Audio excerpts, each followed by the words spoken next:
Good afternoon, everybody, and welcome to another webinar from the TUC. I'm Anna, and I'm joined today by Jonathan Tanner. I'm going to get him to introduce himself in a minute. But welcome back to everyone who's joined a webinar with us before, and welcome to all new viewers. We'll just run through our usual housekeeping. We do have captions for today's webinar. If you click the green button below the video, they will open in a new window. Great to see so many of you already exchanging ideas and introducing yourselves in the chat panel on the right-hand side. It's great to see. It's great to see so many of you joining us. And we do have some time set aside today for questions to Jonathan. So please do post them in the question panel. Now that looks like a speech bubble with a question mark. Please post them there and we'll answer some of them after we've heard from Jonathan. We are recording today, as always, and if you miss anything or you need to drop off for whatever reason, don't worry, because we'll send you a link to the recording after today's broadcast. So a little bit about today's subject. This is a new area for us at the TUC. We've not really done a webinar about this before, but understanding misinformation and disinformation and its impact on you. And I'm looking forward to hearing from Jonathan all about this, like what it is, what to look out for, how to recognize it, how to minimize its impact. And what I'm hoping we can do is take lots of these lessons, apply it to our lives as citizens, maybe when we're watching the news or consuming content online, but also perhaps in the workplace. Now, we know that often employers with the best of intentions might supply workplace reps with a lot of information. And it's not to say that this is misinformation, there's just huge volumes of it. We've heard that from a lot of you. What I'm hoping is that we can use some of the techniques that Jonathan is going to talk about to try and sift through this information so that it's useful for us in our work as reps, and we can apply what we're going to learn about in lots of areas of our life.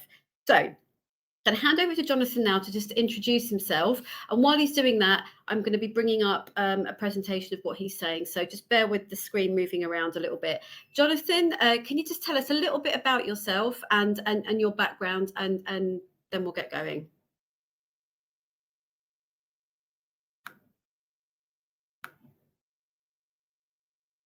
I think you should be unmuted now. You should be able to go. Fingers crossed. All good. Can you hear me? All good, yeah. Good afternoon, everybody. Thanks for taking some time out for this session. Hopefully you'll find it useful. As Anna says, my name's Jonathan Tanner. Just by way of background, quite a long time ago now, I worked with various Labour politicians, and since then I've worked in communications roles for a lot of think tanks and international development organisations. So I've had to think hard about communications, and a few years ago I started a podcast called Government versus the Robots, and the whole idea of this podcast was to ask people who knew a lot more than me what they thought technology was going to mean for politics in the future. And that meant I got to do a lot of thinking about mis and disinformation and the future of communication, and that sort of underpins some of the things that I'm going to try and share with you here today. Just to flag right at the beginning of this, this presentation should hopefully feel engaging and accessible, but it is a little bit theoretical, and there's a good reason for that, which is that if I give you lots of examples of mis and disinformation,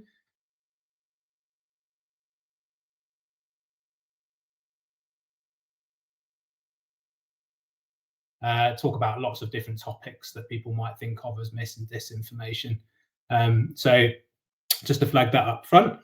And then the presentation is called Old Problems in New Packages. And just to quickly explain why that is, there's lots of chat about mis and disinformation and fake news and so on these days, as if it's something new.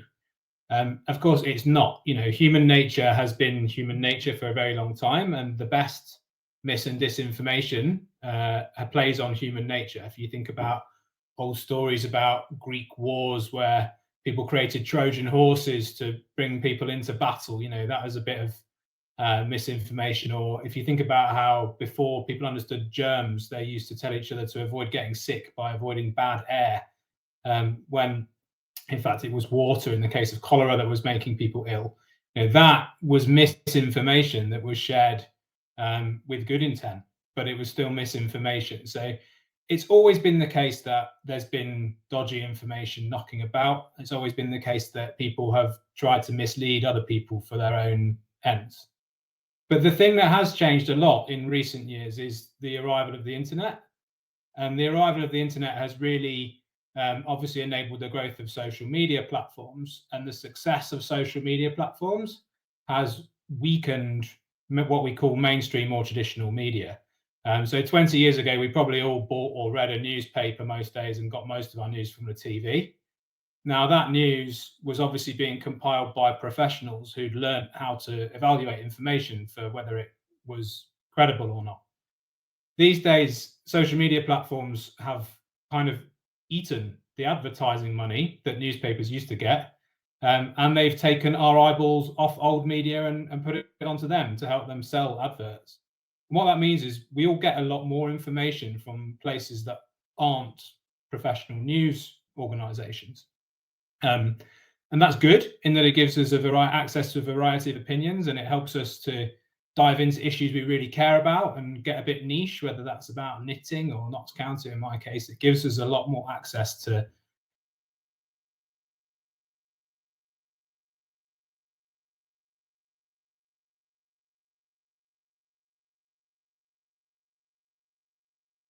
I'm wondering whether we just lost you there for a second, Jonathan. Sorry? I think maybe the connection went a bit wobbly there for a minute. Okay. Yeah, maybe just rewind 30 seconds if that's okay. Okay. Well, I was just making the point that we all are exposed to a lot more information these days, which is good when it's stuff we want to learn about. But it does mean we see a bit more rubbish or dodgy information than we used to. And so we have to be a bit about whether we trust something or not. And so hopefully this presentation will help dance through some of that. Please let me know if my internet wobbles again, and I will try and go onto a hotspot on my phone. But for now, if we could nudge on to the next slide, that'd be great.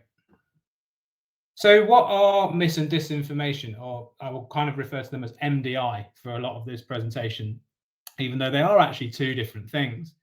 So misinformation is thought of as when false information is shared, but the information isn't being shared with the intent of causing harm.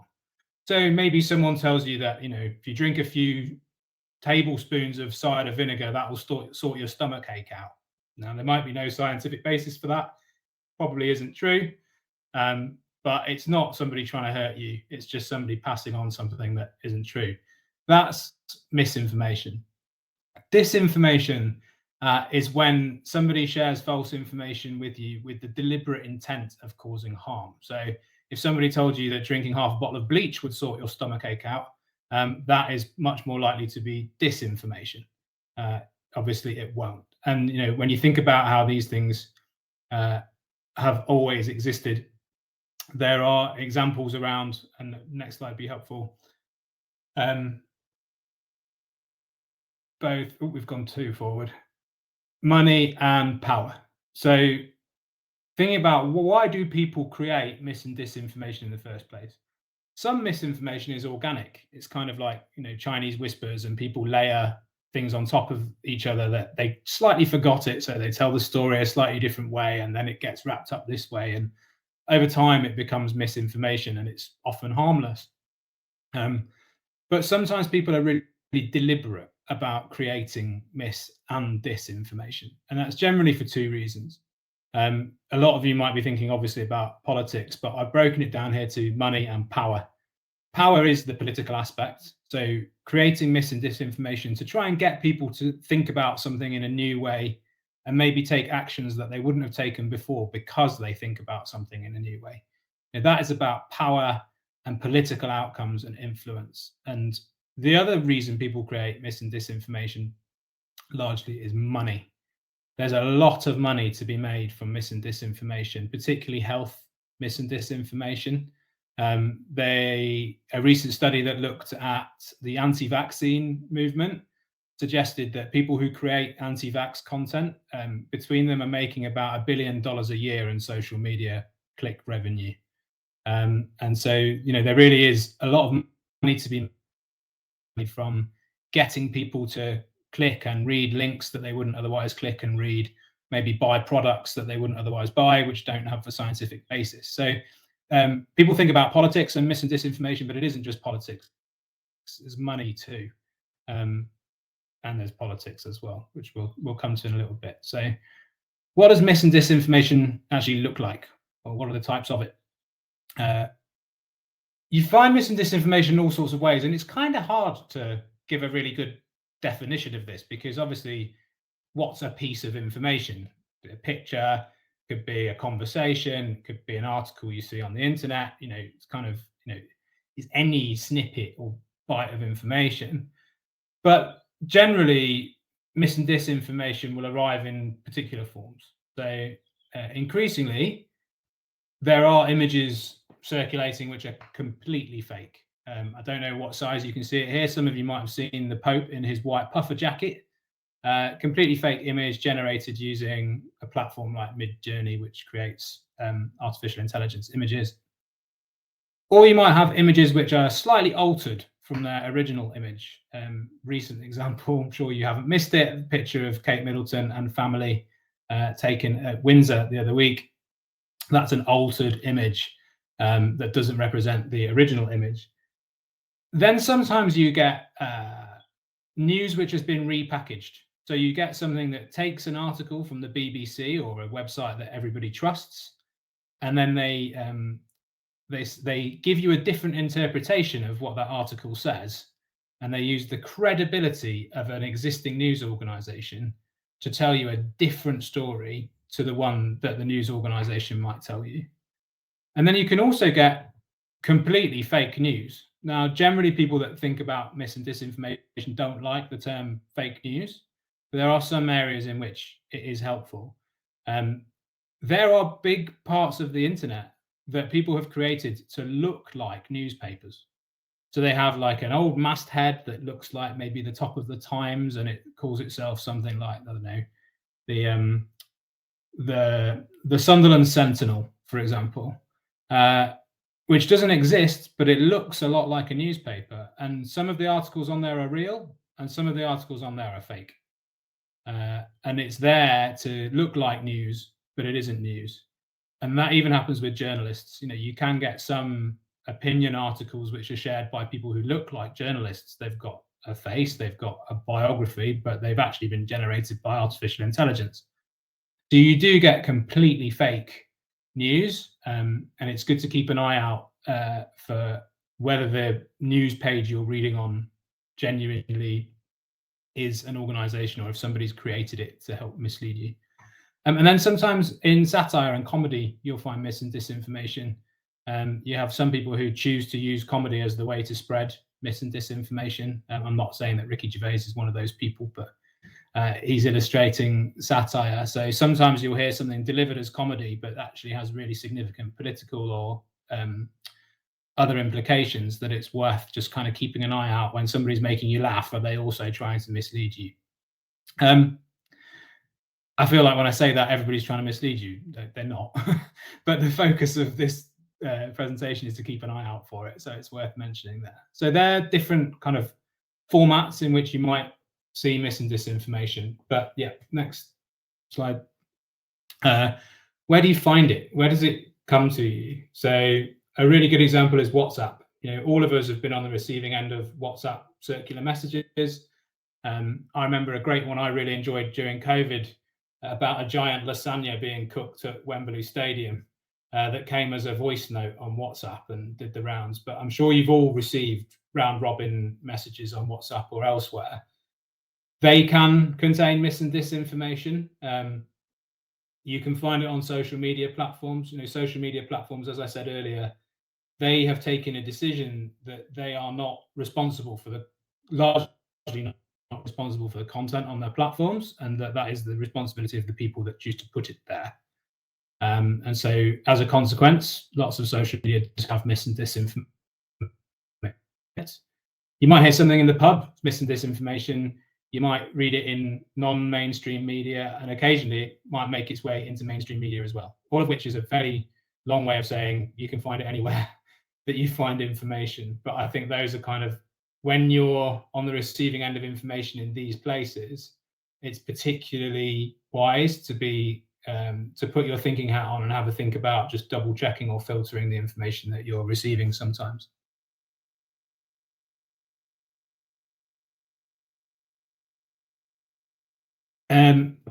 Why does mis and disinformation work? So I referenced this at the start of the session, in that human nature hasn't changed very much over the last few hundred years. And what mis and disinformation does really well when it succeeds is it plays up to human nature. So mis and disinformation is often a little bit true. It often starts with something that's true to say or suggest something that isn't true.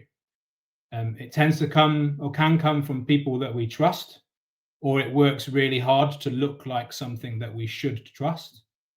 It often takes the context away from something that we're reading. So if you think about, you may have seen videos of, let's say, for an example, somebody has an altercation with the police, and you have a video of the police's behavior in the aftermath of the altercation, but you don't see what prompted the police to behave that way.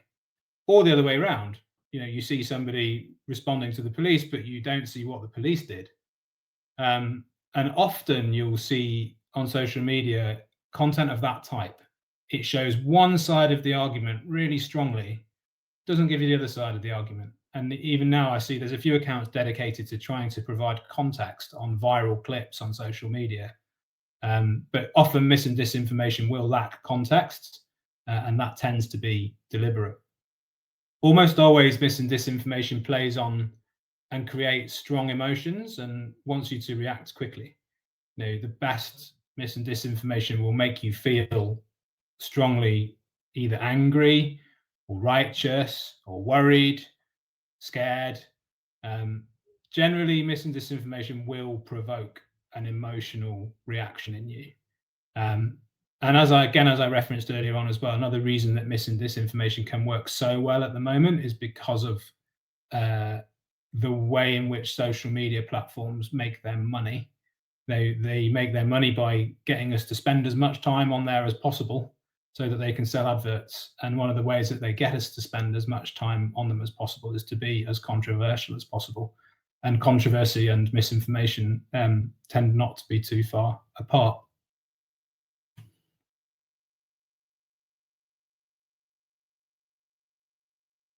And just before I kind of get into, well, this all sounds a little bit too much, what can I actually do to make sure that I don't get taken in by mis and disinformation? I just want to say a quick word about AI. So we've seen a couple of examples in the last few months of people trying to use artificial intelligence to create pieces of disinformation. There was a fake clip of Sadiq Khan talking about Remembrance Day that was created and quickly acknowledged to be fake, thankfully. But there was another clip of Keir Starmer supposedly dressing down a member of staff in a particularly aggressive way. These were completely fake and were being shared to try and influence the judgments that we make about those politicians.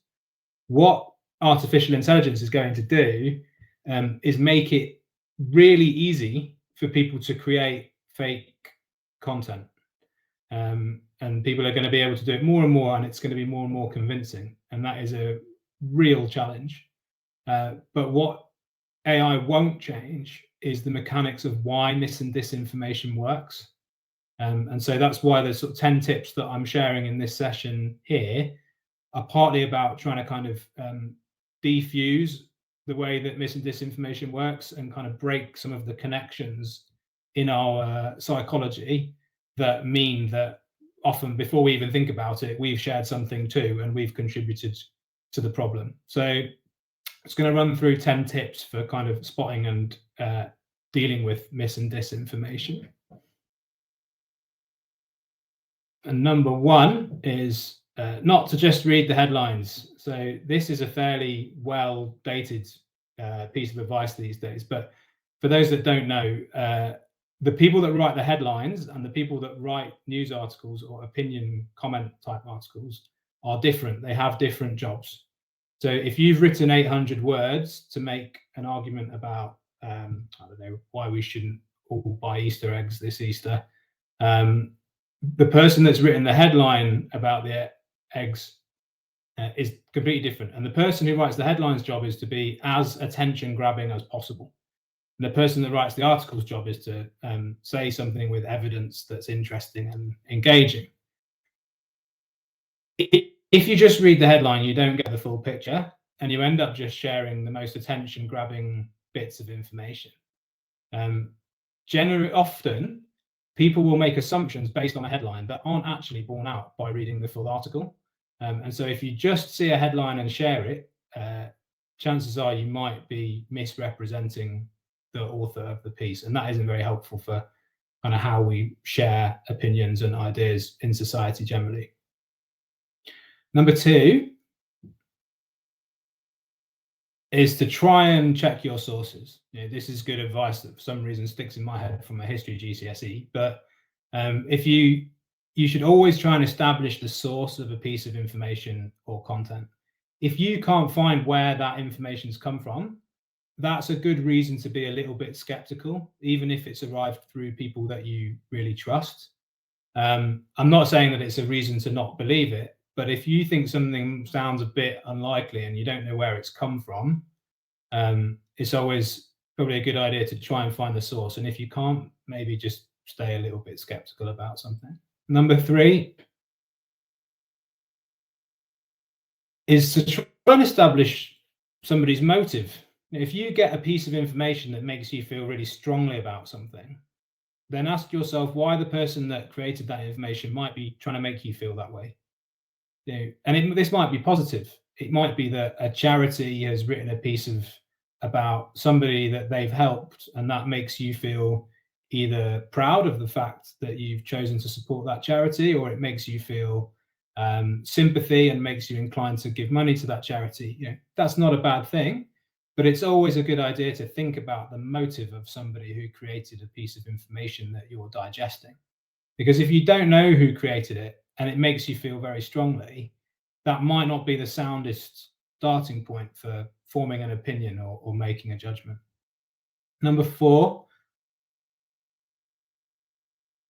is to try and find the context. So I mentioned a moment ago that mis and disinformation often lacks context.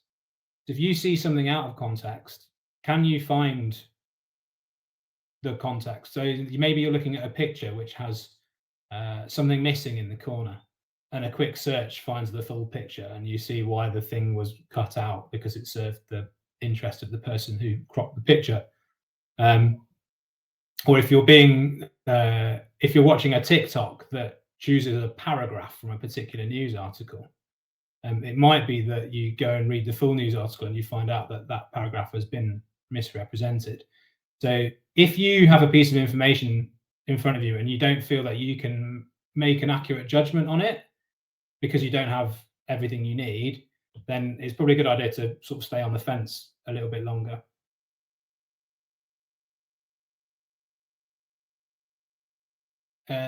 Number five is to kind of go straight to the horse's mouth, which is related to something that I just said. And sometimes you'll find, particularly on social media, people stitch together lots of different news articles to create narratives around an argument that they want to make. And again, that's totally fine. One of the things that politicians and other organizations that are trying to improve the world and make the world a better place have to do is pull in evidence from lots of different places and make sense of it and put it together in a different way to convince people. That's a completely legitimate thing to be happening within a democracy. But sometimes you will have a news article presented to you in a way that is actually not the way that the article was intended to be presented. So it's often a good idea to sort of go and see or talk to the person themselves rather than allow somebody else to interpret what they're saying for you. And tip number 6 is to be aware of grand narratives.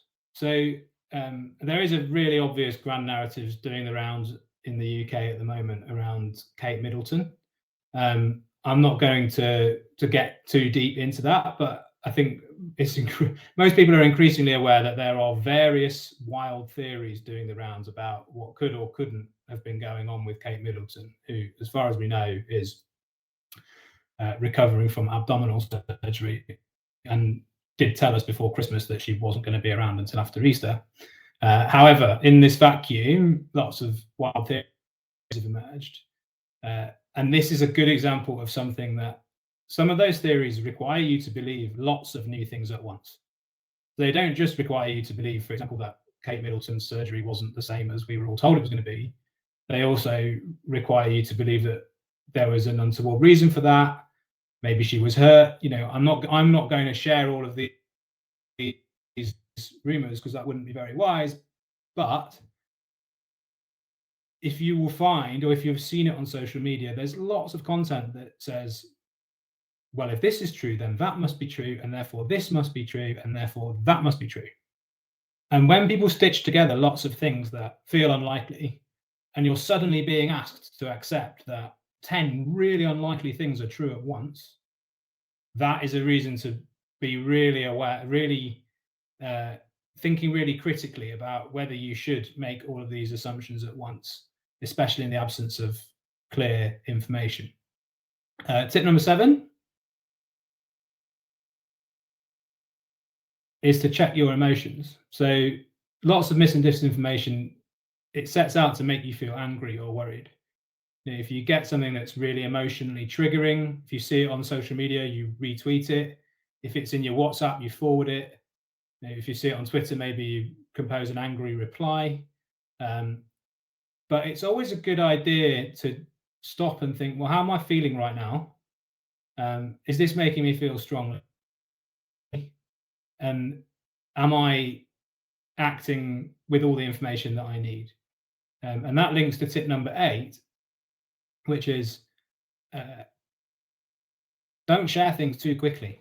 If you feel angry or worried about something that you've seen on the internet or you've seen on the news, or has come up in your WhatsApp, take a few minutes before you share it, because it might be that 5 minutes later, when you've had time to think about it, you don't feel the need to share it in the same way, or you've checked your source and you've identified that actually it's not true, and therefore you shouldn't share it. Because all of us have the potential to break these chains of mis and disinformation. And if you don't share things straight away, it's much more likely that we're able to break those chains, because the best mis and disinformation relies on human nature to just go, I'm angry, and push the button because you're angry, or I'm worried, and push the button because you're worried.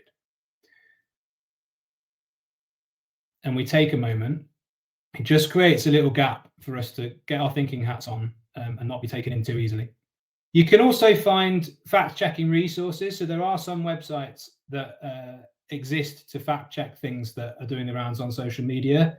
Full Fact is a good example of this. There are other fact-checking websites.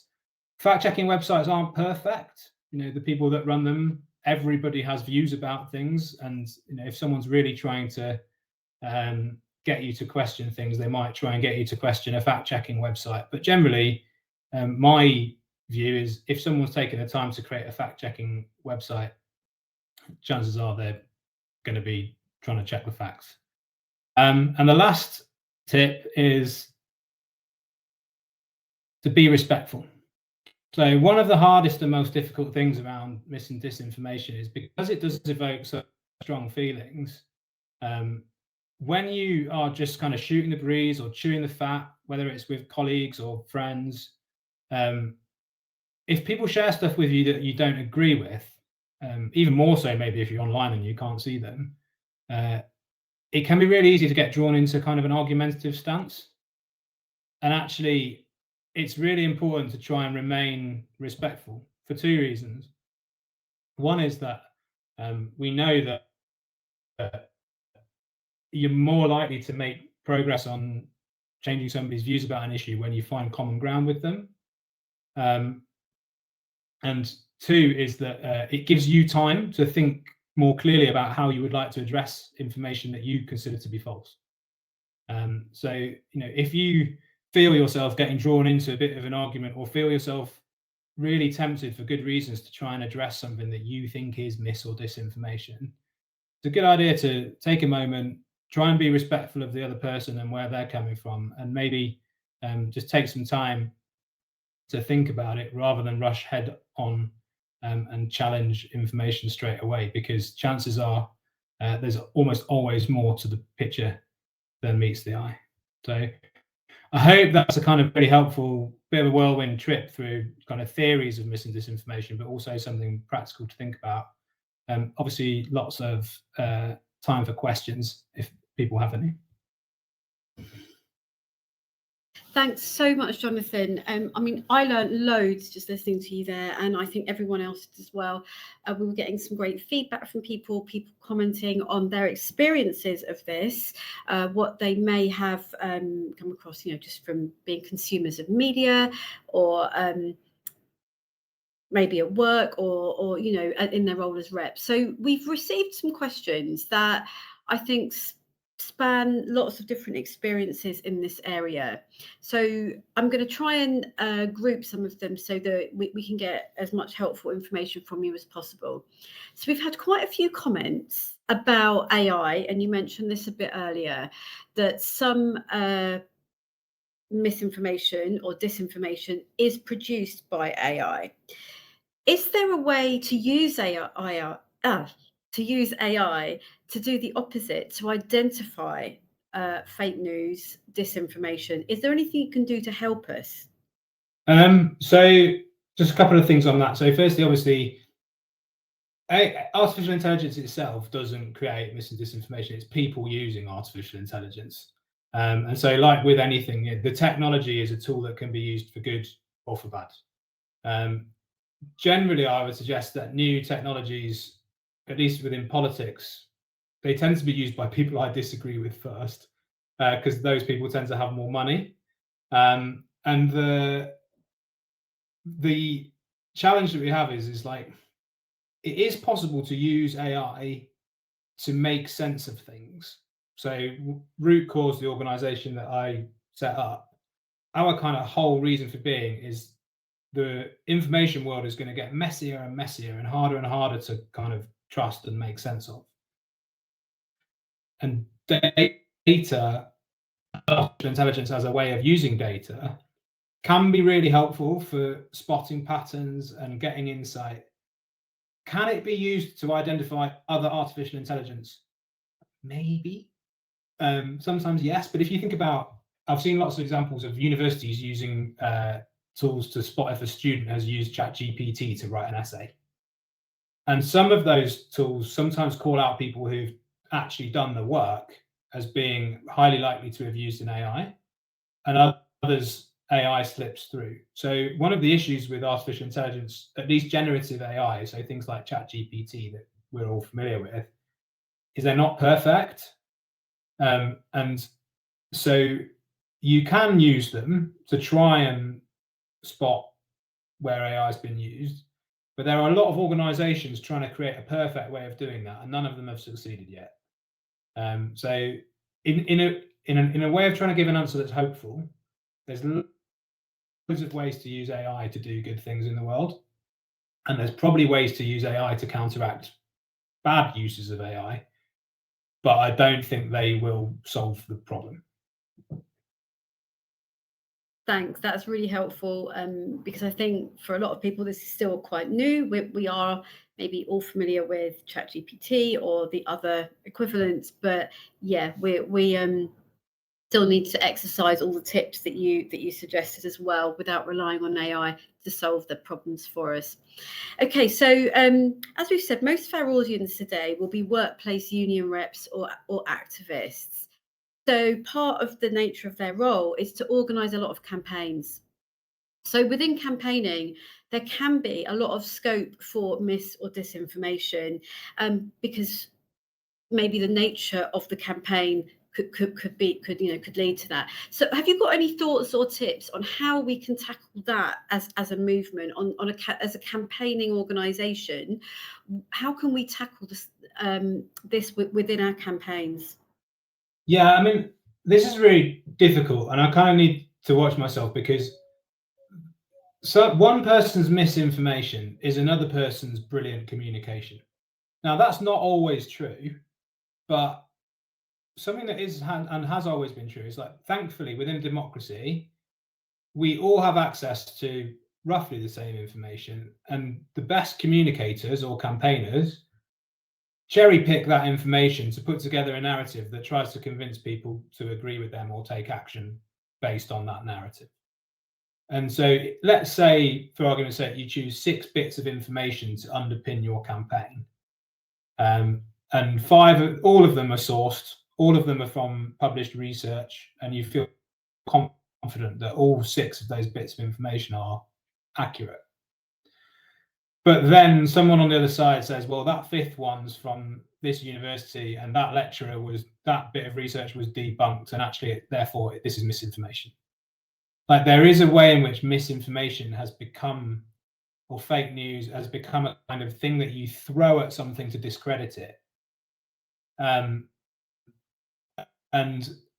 both, actually, I think everybody does that to some degree, because there's a kind of overlap between genuine cut and thrust of using facts to make an argument and slightly less genuine manipulation of facts to make an argument. So, I mean, I won't give a view, but I'm sure that people could write long essays on both sides of the argument about whether there's going to be an extra £350 million a week for the NHS as a consequence of Brexit. People make very strong arguments both sides about whether that was misinformation. Which is a long way of saying, like, no solution beyond, you need to feel confident that you've checked your facts and that you and that you can stand them up in the way that you feel that you need to.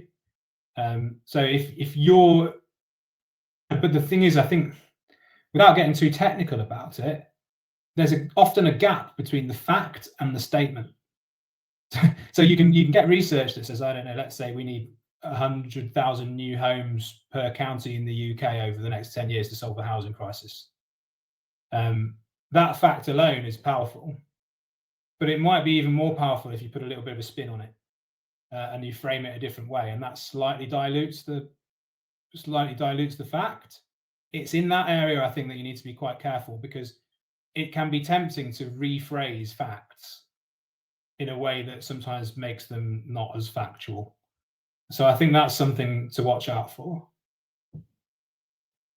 That's very helpful. Thanks, Jonathan. Okay, is there any law in this area that if an individual or an organisation is spreading misinformation or disinformation, is there any legal mechanism to stop them? And if so, what evidence is there that we might need to apply? So it could be an individual, or, you know, an employer, an organisation that we might be dealing with. So I'm not an expert, so I don't take what I'm about to say as law.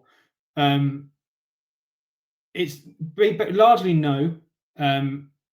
But I think if you were proven to be causing harm to people in particular ways, like, because we're a democracy and we have free speech, you can kind of say what you want to say. And this relates to what I was saying before, which is that the growth of social media and the decline of traditional media, old school mainstream and the MSF media was governed laws. Like, they have laws about, as publishers, they have laws and how they can and can't say it. Because social media platforms are platforms, not publishers, there's far less law. From an organizational standpoint, like, basically, I think you might accidentally stray into other legal frameworks, but there isn't a kind of like good information legal framework. But if you were willfully misleading people to harm themselves, for example, then I suspect there may be laws around that. So I think it's somewhere where you can stray into laws that weren't designed for this, but might be caught by this. But no, there isn't. And that's one of the big issues, is like, because for all its failings, mainstream media was governed by a set of laws, and social media is much less governed by a set of laws. That's one of the kind of root causes of some of the issues that we've got at the moment. So perhaps it's the law hasn't quite caught up yet with some of these changes that have maybe happened at speed. You mentioned that social media has had what changes very quickly, very recently, and the law perhaps hasn't caught up.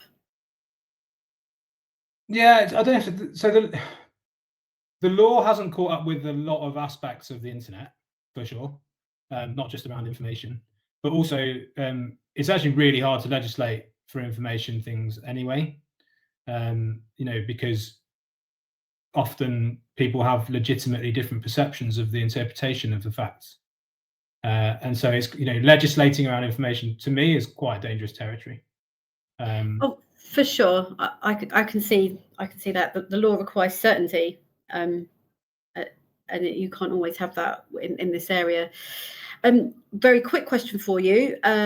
We've had a few people ask, can you remind us of the name of the podcast you mentioned, please? We will also link this in the resources email we send out, but if you tell us now, well, people can hear it as well. Well, so my podcast was called Government versus the Robots, but I actually haven't made an episode for a couple of years. So I started it before this was in the papers all the time. And now it's in the papers all the time. I kind of felt like it's not really worth it anymore. So by all means, have a listen to the old episodes, but I would suggest there's probably more up-to-date places to get information. I'm a big fan of a podcast called The Gatekeepers, which is being produced by Jamie Bartlett on the BBC at the moment. I think that's quite good. And there are other sort of slightly more nerdy ones knocking around I can maybe share later. More than happy for you to share sources of information, nerdy or otherwise. I'm sure that's opinion. Okay, so as I said, a lot of our audience are workplace reps. So they often have to manage conversations with members, be that in a group or one-to-one over email. Basically, they have to communicate with their members. So have you got any tips on managing conversations with members where misinformation or disinformation might have come up? Is there a good way to present this to perhaps get people to think twice about what they may have seen or heard? This is really difficult territory. I had a bit of a think about this. I kind of tried to address it in my last one around being respectful, because who gets to be the arbiter of information? And actually, sometimes trying to tackle these things, you can almost make it worse. And so I think, each case is individual. But I would think about what is the harm that is being caused here? And if you can see if it's kind of frustrating you but fairly harmless, and then that's different to if it's actively causing a problem for your organization or people working within the organization. So I think there's probably that filter to put things through. And then there's also there's different schools of thought which I don't know more well enough, but versus sometimes trying to just directly debunk somebody's arguments doesn't really work. In fact, it makes them believe their initial argument even more. So how you kind of address that is a knotty problem that nobody has a clear solution to. My personal view is, at least in one-to-one kind of like relational situations, it's better to look for common ground and work out from there. But I realise that is not a coherent kind of actionable suggestion.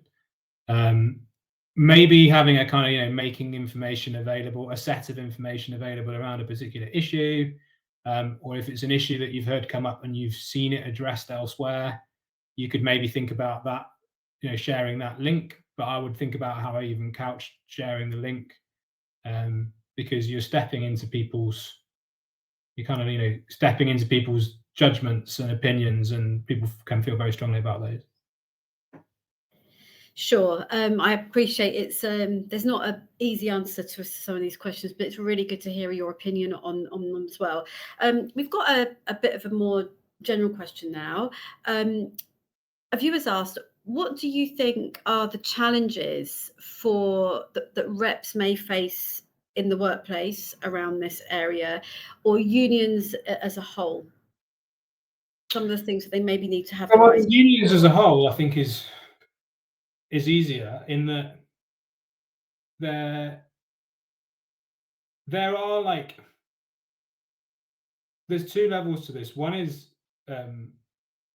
as a democracy, you know, we have opponents who prefer less democratic ways of running a country, and they will work to kind of challenge the values that we all share, and they so that's a kind of like at a national level. You know, we have a challenge as a democracy to stop the things that we value being used against us.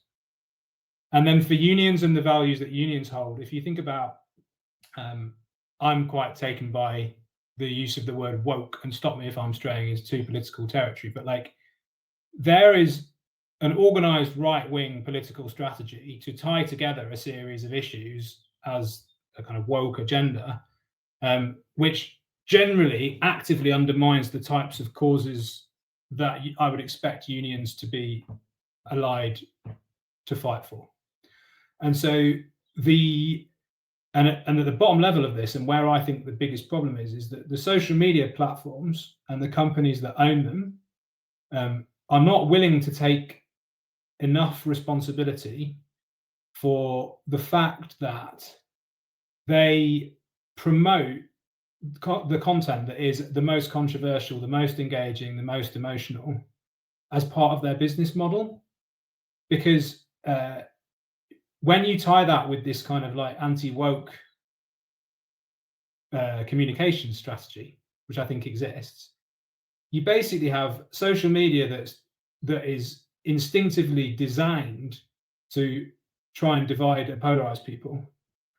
And you have a lot of well-funded anti-progressive political actors using those social media platforms to spread, you know, at best powerful factual arguments, and at worst mis and disinformation to undermine progressive values. So I think there's an issue there, but whether it's a national kind of democratic level or whether it's at a union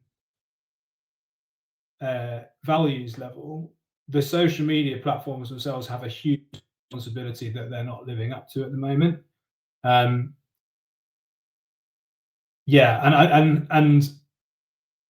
one of the other issues I think that sometimes maybe exists within unions is, and other like well-meaning organizations, generally there's an element of small c conservatism because people want to do things the right way, or people are nervous about innovation, or they don't want to do something wrong.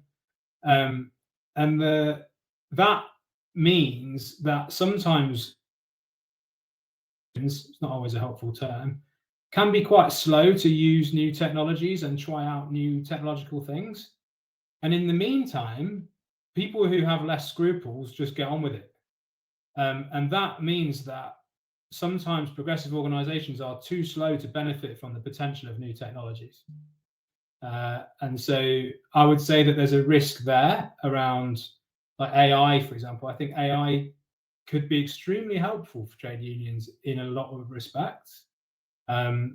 But if we only focus on the negatives, we'll be too slow to get to grips with it. And then before you know it, other people will have owned the opportunity. Hopefully you can see me nodding there, Jonathan. I would agree. We maybe are slower than other organisations at innovation. I think that's a really good way to put it.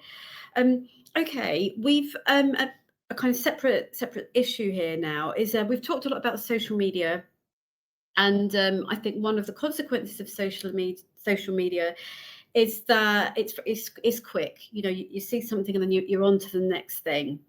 And that maybe people have shorter attention spans than they used to. So one viewer has said that we're often people are after clickbait, or they also use the example of maybe local news, they don't necessarily do their own research. They have like an aggregator of headlines, so it's the sort of the quickest possible way to do it. How can we overcome this, that people have short attention spans and they might just read the headline, they don't go into depth on something, and they're just on to the next thing quite quickly? So a couple of things. These are disparate thoughts, but let me say, in terms of shorter attention spans, again, there are technology companies at the root of that. There is and has been, like, the history of media is the history of the battle for people's attention. Because if you've got people's attention, then you sell the adverts. That was the business model for the second half of the 20th century, and it's still the business model now. It's our phones that we tend to be paying attention to. But yes, like, big issues with attention span needs addressing, in in schools by technology companies. Like, it's a society-wide thing. Let me just say on TikTok though, because I think it's quite interesting that people use TikTok as an example of people's diminishing attention spans. I can see it in the chat, but like, Eamon's not alone in that. And you can also see that Eamon has said read some books. Which I agree with. And actually, I'm reading one at the moment called "How to Fix Your Attention Span," which is by Johan Hari. But we did root cause. My organisation did. We looked at 30,000 TikToks to do with British politics to try and understand, like, what the conversation on TikTok was around British politics. And we took those 30,000 TikToks and we kind of filed them to different topics, so that we could see what topics people were talking about. And the cost of living was the topic people talked about most on TikTok. And we also looked at the demographics of who uses TikTok, and that's getting older and older. It's kind of like penetrating society more and more. But the thing that we found that I thought was really interesting, we developed a way of looking at different types of content on TikTok. So something might be funny, or something might be let's say you have satire, or you'd have like a polemic. We found that content that was factual, so content that was actually trying to explain things to people, did far better than any other type of political content on TikTok. So our research showed there's a really strong appetite actually from people on TikTok for fact-dense, explanatory content about an issue. So just because people don't always spend as long looking at something, it doesn't follow that they don't want to understand it as deeply. And so that's something that we're kind of thinking about in our work, is how do we produce social media content that engages people for longer and, like, helps people dive more into particular issues. But it doesn't always follow that that the kind of like TikTok generation don't want to go deep. Those two things don't always align. That's really helpful, thank you. Yeah, it would be.